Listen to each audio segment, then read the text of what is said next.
नमस्कार दोस्तों, स्वागत है आपका आपके अपने YouTube चैनल एग्जाम प्रेप पे। RRB NTPC RRC group D GK का पार्ट 10 है ये, और इस वीडियो में मैं लाया हूँ RRB NTPC previous year questions. तो चलिए स्टार्ट करते हैं आज का ये वीडियो और देखते हैं कैसे प्रश्न आते हैं आरआरबी एनटीपीसी एग्जाम में। लेकिन इससे पहले एक बार शेड्यूल देख लेते हैं जो कि हमारे चैनल पे चल रही है। RRB NTPC RRC group D के लिए सुबह 10 बजे रीजनिंग मैथ की क्लास और शाम के 7 बजे जीके साइंस की वीडियो। तो चलिए अब स्टार्ट करते हैं आज का ये वीडियो। पहला प्रश्न आपके सामने है, इंदिरा गांधी की जीवनी के लेखक का नाम क्या है? इंदिरा गांधी की जीवनी के लेखक का नाम बताना है आपको। बायोग्राफी जिसने लिखी थी इंदिरा गांधी, उसका नाम बताना है। ऑप्शन है शोभा डे, अरुंधति रॉय, प्रफुल्ल जयकर या फिर के आर नारायणन। तो इंदिरा गांधी की जो जीवनी लिखी गई थी वो लिखी गई थी प्रफुल्ल जयकर के द्वारा। कब लिखी थी? 1985 ईस्वी में, 1985 में। ओके, इंपॉर्टेंट क्वेश्चन है ये। अगला प्रश्न आपके लिए, तरल पदार्थ के घनत्व को नापने के लिए किसका प्रयोग किया जाता है? तो घनत्व क्या होता है? घनत्व जो होता है ये कैसे निकलता है? Density, D is equal to mass upon volume. Mass upon volume से क्या निकलता है? डेंसिटी निकलता है। इस प्रकार से भी हम लोग घनत्व निकाल सकते हैं। और यदि हमको डायरेक्ट घनत्व निकालना है तो कौन से इंस्ट्रूमेंट का यूज करेंगे? हाइग्रोमीटर, हाइड्रोमीटर, हिप्सोमीटर या फिर फैथोमीटर। तो यहां जो सही उत्तर होगा वो क्या होगा? वो होगा हाइड्रोमीटर। क्या होगा? हाइड्रोमीटर। आर्द्रता मापी, हाइग्रोमीटर से क्या मापते हैं? आर्द्रता मापते हैं, मॉइस्चर मापते हैं। और फैथोमीटर से क्या मापते हैं? गहराई मापते हैं, समुद्र की गहराई। ओके, नेक्स्ट क्वेश्चन आपके सामने, बायोडायवर्सिटी किसे संदर्भित करती है? बायोडायवर्सिटी का क्या मतलब है ये बताना है आपको। ठोस कचरे का पुनर्चक्रण, पृथ्वी पर जीवन की विविधता, संस्कृति और परंपराओं का संरक्षण या फिर जानवरों का अध्ययन। तो बच्चे बायोडायवर्सिटी जो है जिसका हिंदी होता है क्या? जैव विविधता। क्या होता है हिंदी? जैव विविधता। देखो हिंदी में भी बायोडायवर्सिटी लिख दिया है जिससे कि आपको क्या करना पड़ेगा? इंग्लिश के भी टर्म्स याद करने पड़ेंगे।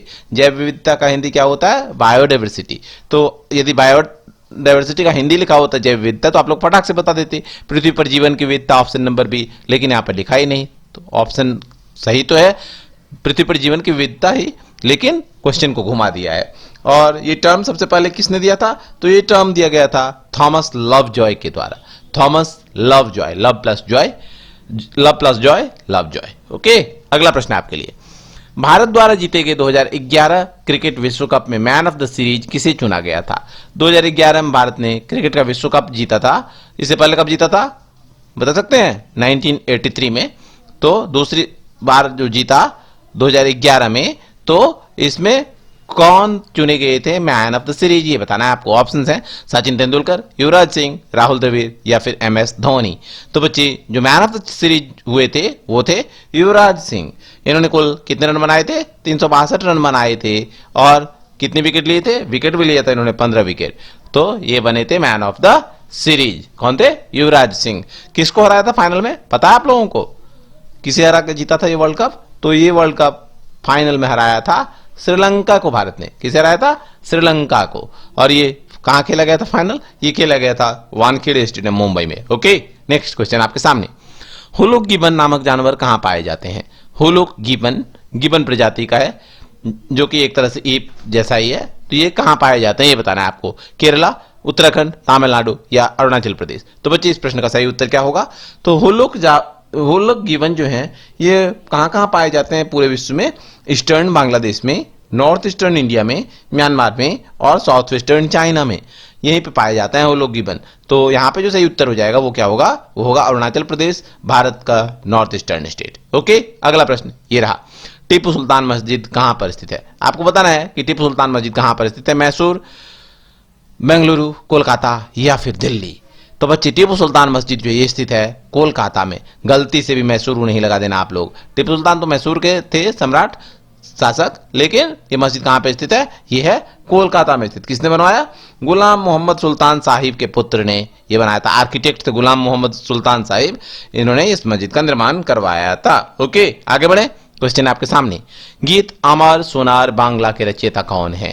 अमर सोनार बांग्ला के रचयिता। तो अमर सोनार बांग्ला क्या है? बांग्लादेश का राष्ट्रगीत है ये। बांग्लादेश का क्या है? राष्ट्रगीत है। पता है आपको? बांग्लादेश का राष्ट्रगीत, राष्ट्रगान जो भी कहिए, ये है अमर सोनार बांग्ला। किसके द्वारा रचित है? तो ये रचित है रविन्द्रनाथ टैगोर के द्वारा। कब लिखा था? ये लिखा था उन्होंने 1905 ईस्वी में। कब लिखा था? 1905 ईस्वी में। और कब अपनाया गया इसे बांग्लादेश के राष्ट्रगान या राष्ट्रगीत के रूप में? तो ये अपनाया गया 1972 ईस्वी में। क्लियर ना? चलिए अगला प्रश्न देखते हैं। क्वेश्चन है बच्चे, IRS-1A भारत का क्या है? IRS-1A क्या था? यानी कि भारत का पहला परिचालनात्मक दूर संवेदी उपग्रह, इसरो द्वारा निर्मित पहला मौसम उपग्रह, पहला विशेष शैक्षणिक उपग्रह या पहला भारतीय पिको उपग्रह। तो यहां जो बच्चे सही उत्तर होगा वो क्या होगा? ये जो है ये पहला परिचालनात्मक दूर संवेदी उपग्रह था, इंडियन रिमोट सेंसिंग सैटेलाइट। नाम में ही आंसर छिपा हुआ, English Indian remote sensing satellite, दूर संवेदी उपग्रह। ओके, और इसका कब किया गया था प्रक्षेपण? 1988 ईस्वी में इसे प्रक्षेपित किया गया था। कब किया गया था? 1988 में वैंकूवर सोवियत कॉस्मोड्रोम से इसे प्रक्षेपित किया गया था। ओके, नेक्स्ट क्वेश्चन ये रहा, भारत के संविधान में कौन सा अनुच्छेद हिंदी को संघ की राजभाषा का दर्जा प्रदान करता है? ये बताना है आपको। हिंदी को राजभाषा का दर्जा किस अनुच्छेद के तहत दिया गया है? राजभाषा समझते हैं ना? राजभाषा मीन्स ऑफिशियल लैंग्वेज। ये बताना है आपको। अनुच्छेद 243, 343, 323 या फिर 234। तो बच्चे ये दर्जा प्राप्त है अनुच्छेद 343 1 के तहत। 343 1 के तहत ये दर्जा प्राप्त है हिंदी को। और इसके साथ कौन सी लिपि? जो देवनागरी लिपि है, देवनागरी स्क्रिप्ट, इसे स्क्रिप्ट के रूप में मान्यता प्रदान की गई है। ऑप्शन नंबर बी हुआ इस प्रश्न का सही उत्तर। अगला प्रश्न है बच्चे, भारत की जनगणना 2011 के अनुसार समग्र साक्षरता दर का अनुमान कुल आबादी का लगभग कितना लगाया गया था? समग्र साक्षरता दर, total literacy rate of India as per census 2011, 74%, 86%, 65% या फिर 51%, 74%, 86%, 65% या फिर 51%। तो बच्चे इस प्रश्न का जो सही उत्तर है वो बताने से पहले मैं आपको बता दूं कि महिला साक्षरता की जो दर है वो है 65.5% और पुरुष साक्षरता की दर है 82.1% और समग्र साक्षरता की दर है 74%। ओके, अगला प्रश्न ये रहा, इनमें से कौन सा एक ब्राउजर नहीं है? आपको बताना है कि नेटस्केप, मोजिला, सफारी या आउटलुक में से कौन सा एक ब्राउजर नहीं है? तो बताइए क्या होगा इस प्रश्न का सही उत्तर।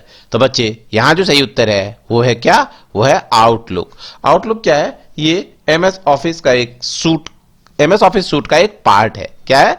MS ऑफिस जो है ना उसी का एक पार्ट था आउटलुक। ओके, ये कोई ब्राउजर नहीं था। अगला प्रश्न देखते हैं। क्वेश्चन है, निम्नलिखित में से कौन सी एक ग्रीन हाउस गैस नहीं है? मीथेन, कार्बन डाइऑक्साइड, ऑक्सीजन और नाइट्रस ऑक्साइड में से कौन सी ग्रीन हाउस गैस नहीं है? तो यहां बच्चे सही उत्तर क्या होगा? तो जो ग्रीन हाउस गैस नहीं है वो है oxygen. Methane, carbon dioxide, nitrous oxide के अलावा जो ग्रीन हाउस गैस हैं वो हैं जलवाष्प अर्थात वाटर वेपर, जल वाष्प, और क्या है? और कौन सी? ओजोन। ये सारे के सारे क्या हैं? ये सब ग्रीन हाउस गैस हैं। ओके, अगला प्रश्न देखें। लीजिए नेक्स्ट क्वेश्चन ये रहा, अल्ट्रासोनिक तरंगों की आवृत्ति कितनी होती है? अल्ट्रासोनिक तरंगों की आवृत्ति बतानी है आपको। तो अल्ट्रासोनिक तरंग क्या होती है? वो तरंग जो कि मनुष्य की श्रव्य शक्ति के ऊपरी सीमा के ऊपर होती है वो कहलाती है अल्ट्रासोनिक तरंग। और मनुष्य की श्रव्य शक्ति कितनी है? तो वो है 20 हर्ट्ज से लेके कितनी तक? 20 किलो हर्ट्ज तक, अर्थात 20 हर्ट्ज से लेके 20,000 हर्ट्ज तक। हमारा उत्तर क्या हो जाएगा? Option number C, 20 kilo hertz से ज्यादा। ओके, अगला प्रश्न ये रहा, एक तत्व के परमाणु संख्या किसके बराबर होती है? परमाणु संख्या किसके बराबर होती है बताना है आपको। ऑप्शन है इलेक्ट्रॉन और न्यूट्रॉनों की संख्या, न्यूट्रॉन और प्रोटॉन की संख्या, न्यूट्रॉन की संख्या या फिर प्रोटॉन की संख्या। तो किसके बराबर होती है परमाणु संख्या? तो परमाणु संख्या होती है बच्चे प्रोटॉन की संख्या के बराबर। और आपको पता है कि परमाणु भार किसके बराबर होता है?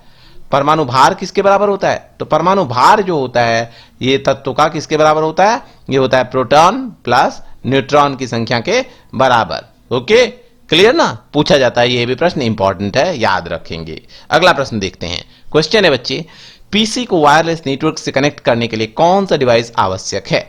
पीसी को, personal computer, PC means wireless network से कनेक्ट करने के लिए कौन सा डिवाइस आवश्यक है? ऑप्शन है राउटर, टेलीफोन, लैन या सर्वर। तो बच्चे यहां जो सही उत्तर होगा वो क्या होगा? वो होगा राउटर।